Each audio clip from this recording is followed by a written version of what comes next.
but they're actually the forest cousin of the giraffe.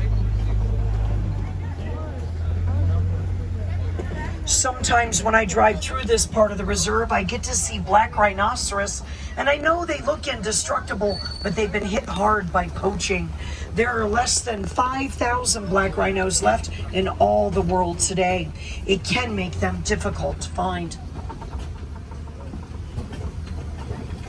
On the hillside to our right, back in the bushes, you'll see a couple of large black and white birds called saddle-billed stork, one of Africa's tallest storks. They can be up to 5 feet tall and have up to a 9-foot wingspan. Guys, we're going to go to the left. There's this big rocky wall in the middle of the water area here. Just to the left of it, there's a black rhino hiney up there. We're looking at his backside. He's sleeping. Oh, there he twitched his ears. Fully grown black rhino like that one's going to weigh about 3,000 pounds. They can run at 30 miles an hour. There is good news for black rhinos. Conservationists are working together with local people to monitor black rhino populations. They're also training those local people to assist in the emergency vet care and rehabilitation of black rhinos as needed. That way, if they survive an encounter with a poacher, there's a greater chance they'll make a full recovery. Oh, looks like I have some antelope up ahead on our left. Looks like 2 different kinds. The tan-colored antelope to our left are called greater kudu. Greater kudu are Africa's second tallest antelope. Now these are girl kudus. The boys get bigger. The boys also grow spiral-shaped horns. While the reddish-brown colored antelope with the white stripes to the left are called bongo. Bongo have been nicknamed the ghost of the forest. They're known for being shy and rarely seen. We're going to head to the Safi River next. There we'll be on the lookout for hippos and crocodiles. Hippos can be a bit tricky to see during the daytime, and that's because they spend much of that time in the water sleeping. This does make hippos nocturnal. They tend to be their most active during the night.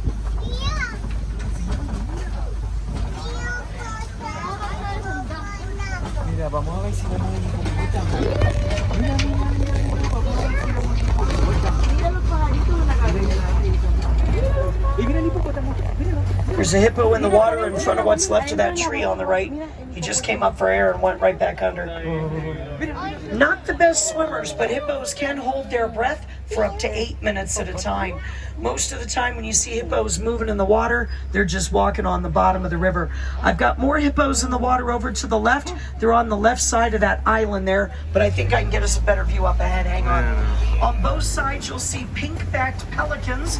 Now, the girl pelicans choose their boyfriend based on who brings them the nicest looking stick. That stick then goes on to become the foundation of her nest. So instead of a ring, she gets a house. In between the islands, we got a hippo in the water there.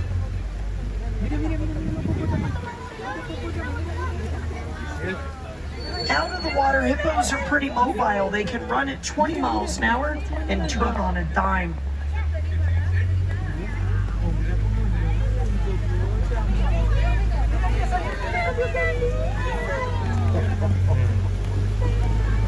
We're about to cross over a really old bridge, and coming up on our left, you're going to see Nile crocodile. Just make sure everyone stays seated for me, please. Make sure little ones are seated on their bottoms, please. Please don't stand your children up in your lap. Nile crocodile can grow up to 20 feet in length, weigh almost 1,000 pounds, and get the Nile part of their name because they were discovered in the Nile River, but you will find them in just about any body of water in Africa. They've even been known to go swimming in the ocean.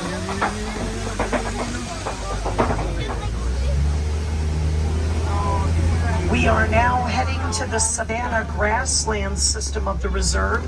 This is where we should see the greatest concentration of animals.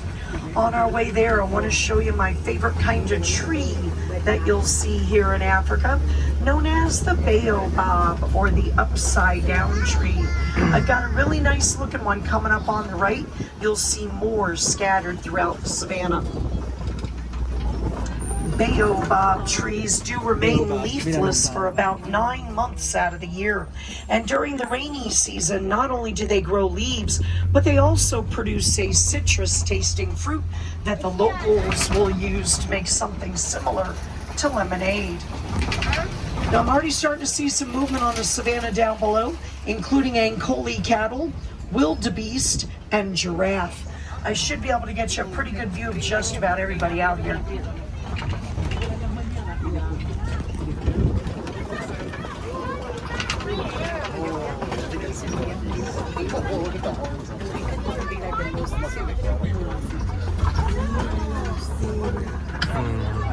I see zebras up ahead as well. Looks like they're going for a run. We'll get a lot closer. Hang on. They are on the run.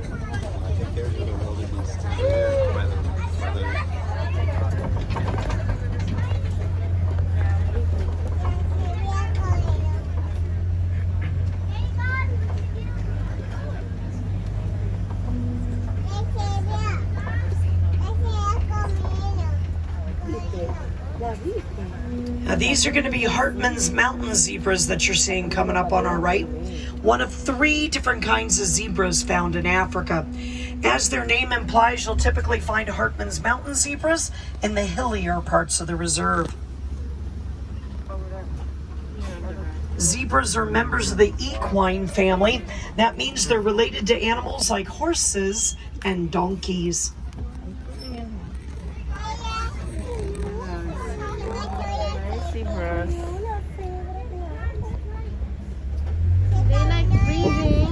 Are you going to catch up with the rest of the group? You've been napping for a while, big guy. This is the stallion of the herd. He's a handsome fella. Huh? He's a handsome. Over to our far left, you'll see some dark brown and white antelope laying in the grass called sable antelope, named for their beautiful sable brown color. Now those are the girls. The boys get bigger. The boys also get darker and darker as they age. While the gray animals on both sides of us are the wildebeest.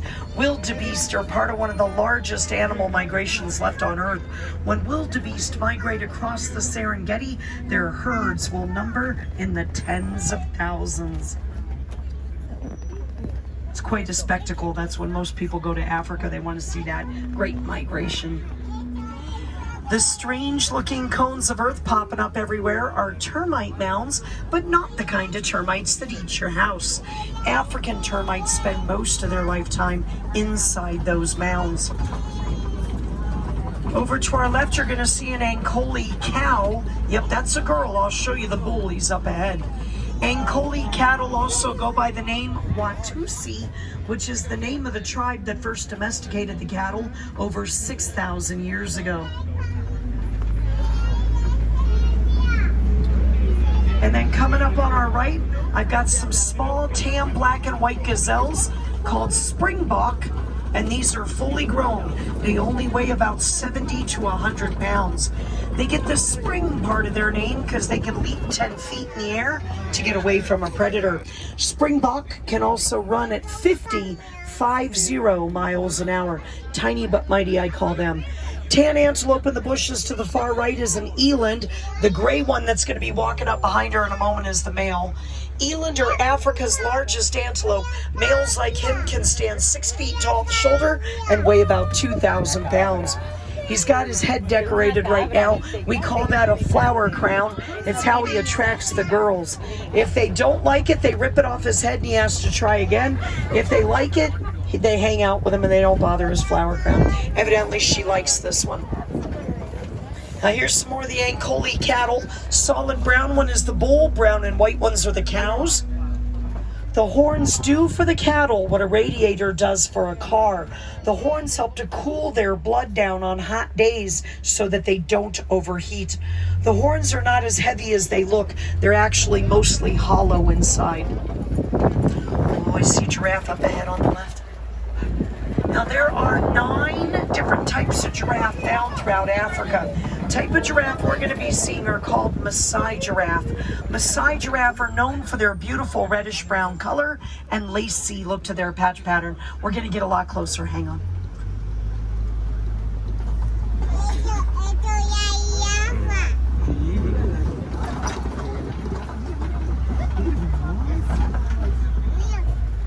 Now the very short giraffe is a baby. It's a little boy. He's about 7 months old now. He'll nurse from his mom till he's about a year old. Won't be fully grown till he's about 5 years old. That's his big sister next to him there. Mom's a little further back. Giraffe are the tallest land animals. They can be up to 20 feet tall, and they have the exact same number of bones in their neck that you and I have in our necks. Theirs, of course, are much bigger. That's 7 cervical vertebrae, by the way. Now, it looks like we're heading into elephant country. I do know of a couple of watering holes the elephants like to hang out here. We're going to take a drive by both of them, see if we can find just some elephants this afternoon. Oh, got an elephant to the right. This is an adolescent male. He's part of a herd I've been tracking in the area. He's right around 14 years old. He'd be the equivalent to our kids in high school. Likes to wander off on his own, have little adventures by himself, but he always makes his way back to the herd. He's not quite old enough to be on his own just yet. Hopefully, if he's here, we'll see more of his group up ahead. Over to the left, you're going to see brown monkeys called mandrills. Mandrills are Africa's largest monkey. The males can weigh about 100 pounds.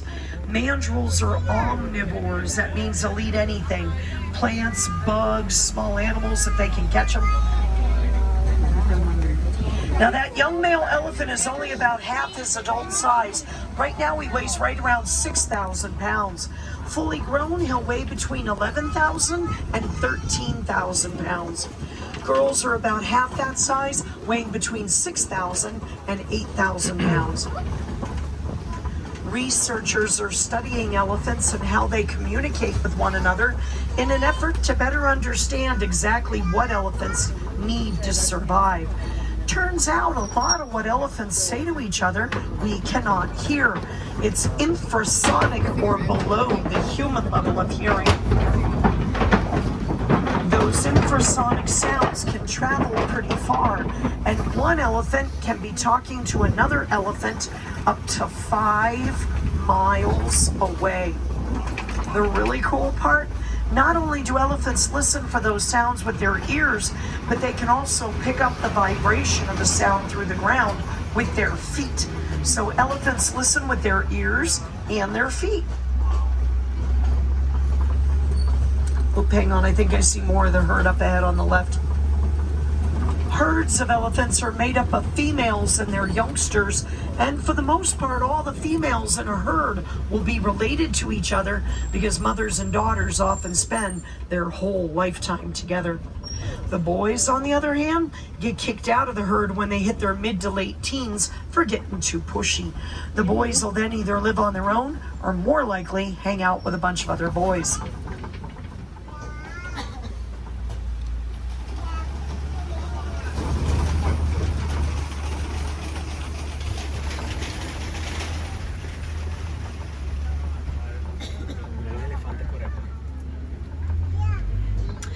Yeah, there's more of the herd up here by the watering hole.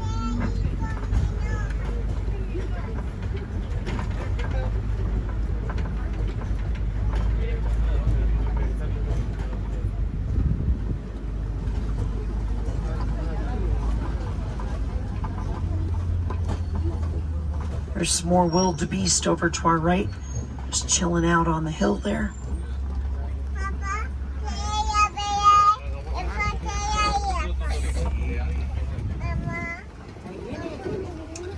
Let's see here. Looks like we have a couple of adult female elephants. One's in her 30s, the other one's in her late teens. The one reaching up high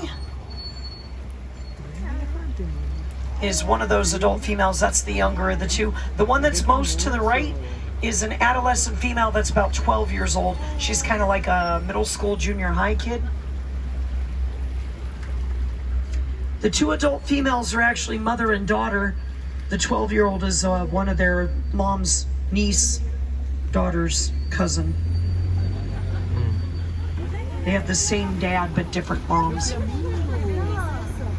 Over to the left, you're going to see greater flamingo duck. You got to get out of the road, buddy. Come on. That's a good duck. Greater flamingo are the largest but lightest pink of all flamingo species. They get their coloration from the brine shrimp that they eat. It's the keratin in the shrimp that turns their feathers pink. There's another adult female elephant way back to the left, back by the termite mound back there. Just kind of enjoying the day. It's been a beautiful day all day.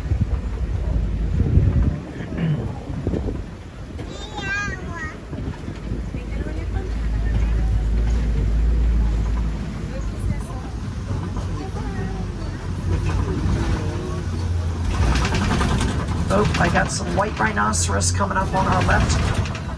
I'm gonna get you closer to them here in a moment. Much bigger than a black rhino. White rhinos can weigh over 5,000 pounds. Now, black rhinos tend to be solitary. White rhinos are very social. They live in herds called crashes. I love a good crash of rhinos. Now you're gonna see a mom and a baby rhino over there laying down. Baby is a little boy. He just turned a year old at the end of October. He weighs right around 1,500 pounds. He'll nurse from his mom until he's about 2 years old. Won't be fully grown until he's about 5 years old.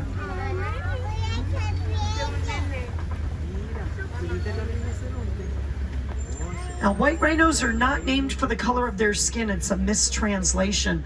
Their name comes from the Afrikaans word "wit," meaning wide, refers to their wide grazing mouth. It was accidentally translated to white.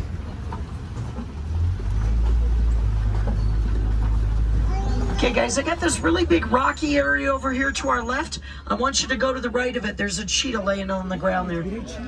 Fastest land animals. Cheetahs can run at speeds of over 60 miles an hour, but only for short distances. Guinness Book of World Record clocked a cheetah at 72 miles an hour. They are one of the smaller big cats. They usually only weigh about 100 pounds. Any heavier than that, they wouldn't be able to run at the speeds they do.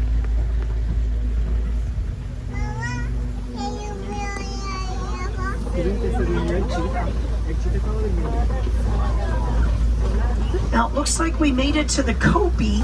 Kopi's going to be this big rocky outcropping coming up on our left. You'll see these scattered throughout the savannah. A lot of different animals like to hang out near Kopis. They like to hop up on the rocks and use them as a lookout post. Let's see if anybody's in the area right now.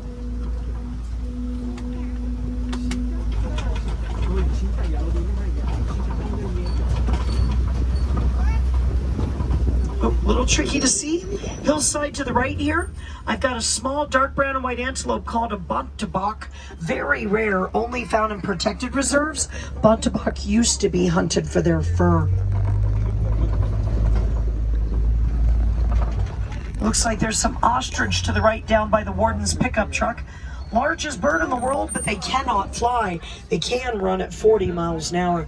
Those are girls. Girls have gray feathers. Boys have black feathers. I think I see a lion up on the cliff.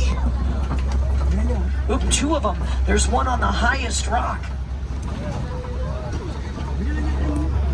Now this is pretty much what lions do for about 18 to 20 hours out of the day. They're gonna do most of their hunting at night. It's cooler, easier to sneak up on your food in the dark, plus they've got really good night vision. They look pretty comfortable.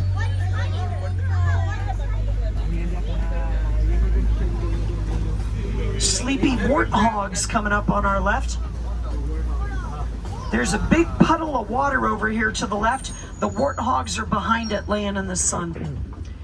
Warthogs are Africa's largest burrowing mammals. They use their nose and tusks to root up the dirt, dig nice big burrows that they'll sleep in during the night.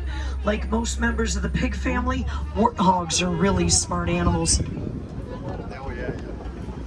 Now you'll see the ostrich again over to the right. And it looks like they have a nest of eggs on the ground to the right as well. Largest egg made by a bird takes about 18 to 24 chicken eggs to be the same size as one ostrich egg.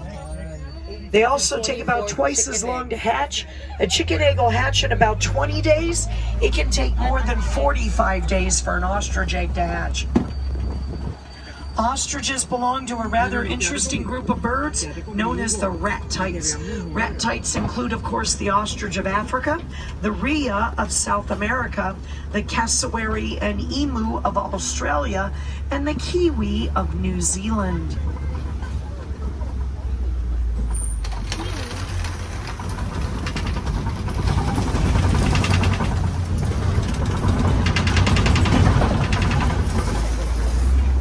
Coming up at the Warden's Camp on our left, you're going to see Nigerian dwarf goats. They're up on the hill and one's on the roof of the hut. That's fully grown. They're not going to get any bigger. And they're actually a dairy goat. For their small body size, they can actually produce quite a bit of milk. Some farmers in Africa are actually switching from larger livestock like cattle, which can be expensive to maintain, to smaller livestock like goats. Goats don't need as much room. They're pretty hardy and they'll eat just about any kind of vegetation. Any milk the farmer's family doesn't consume can be sold at market. Goat's milk's actually healthier for you than cow's milk. It's lower in fat, higher in protein, and does not have lactose. Vista Zendar Safari. I hope you got to see some of the animals that you really wanted to see. If not, I do invite you to come back and join us again sometime. Different animals do tend to be active at different times of the day, and no two safaris are ever the same. I'm going to drop you off at the nearest warden's post. From there, it's just a short walk back to the village of Harambe. I'll also be dropping you off near the entrance to the Gorilla Falls Exploration Trail. Take a stroll through the forest and you could see